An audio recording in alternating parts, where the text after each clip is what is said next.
What is up, gamers? Welcome back to Esports Talk. And I think we learned something about sponsored streams and sponsored games after yesterday's video about Summit speaking out against haters of sponsored streams, and that is that they don't always work. Raid Shadow Legends aside, because I already made that joke and I don't want to make it again, and we already know how that went, but we're going to be looking at more recent, bigger games like Rogue Company, Crucible, Apex Legends, and Hyperscape, because sponsored streams have become a lot more common as of recent, but as we're going to see from some of these games, they don't always pay off. Rogue Company is an obvious one. I heard a whole lot about the game on the first day or so of its release, but then not really much of it past that. Maybe because it's a third-person shooter, and those just tend to be less favorable by players, both in terms of how actually fun the game is and in terms of watchability. But still, this game had Dr. Disrespect backing it, even making a map for it. It had Summit, it had Tim, it had Dr. Lupo, but still, despite Hi-Rez paying all this big money to all these big streamers, the game never really caught wind, and those developers might actually end up regretting making those investments,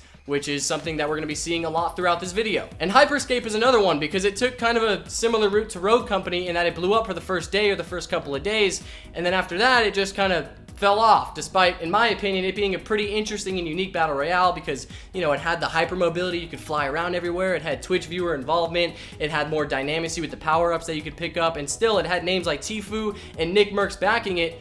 But still, it fell to a similar fate as Rogue Company. And I knew that these games wouldn't really blow up as much as others have, or at least I could kind of assume that they wouldn't blow up as much as others have. But what I did not expect was to look at their Twitch numbers and see just how low they are. Hyperscape was sitting at about 6,000 viewers, and if you look over here, which you already are maybe, Rogue Company was only at 3.4 thousand viewers, and I took that screenshot right before I started recording this. That is insanely low, only a couple weeks out from their release dates, which just tells us that you can have all the backing in the world, but if you don't give a reason for your players to stay, they won't. And then there's Crucible. Oh boy, Crucible, Amazon's game that had a pretty rocky start. It was an open beta, but then they actually rolled it back to closed beta because there were so many issues with it and because there weren't enough people playing it, and they needed more time to fix everything, so they actually, put it back to closed beta and restricted access to players. But still, it had people like Josh OG, it had Tim the Tatman, it had Dr. Lupo playing it. But still, I mean, when's the last time you hear anything about Crucible? Except for now. But there are some examples of how sponsored streams can turn out pretty well. For example,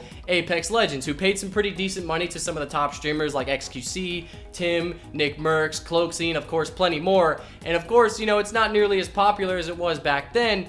Still, it helps propel the game to where it's at today. Not many of the big, top streamers are playing it anymore, but still a lot of people found their niche within it, and a year and a half out of its release date, it still has at least a decent population in the game. And it had a competitive scene. And then you look at a game like Fall Guys, who did have some big names playing it beforehand, but not as part of a sponsorship. People just enjoyed the concept of the game. It looked fun and fresh and new and exciting, and seeing your favorite streamer play it just looked fun, and it made you want to play the game with your friends instead of watching a streamer play it with their friends. And although Shroud said that it probably wouldn't last much longer if they didn't add new maps, it is still doing surprisingly well on Twitch. I just checked before this video, of course, before I started recording. 300,000 viewers, probably a bit more now, maybe a little bit less, whatever. That just tells us that you can pay a bunch of money to the top names out there, but if your game is not fresh or new or exciting and doesn't offer anything new, it might not stick around long. And that's where Fall Guys succeeded, because they changed the formula and they gave us something new. But I hope you guys enjoyed this little comparison video. If you guys did enjoy it, please leave a like and comment and subscribe if you haven't, because it always helps us out. And we will be back next time with more esports discussion.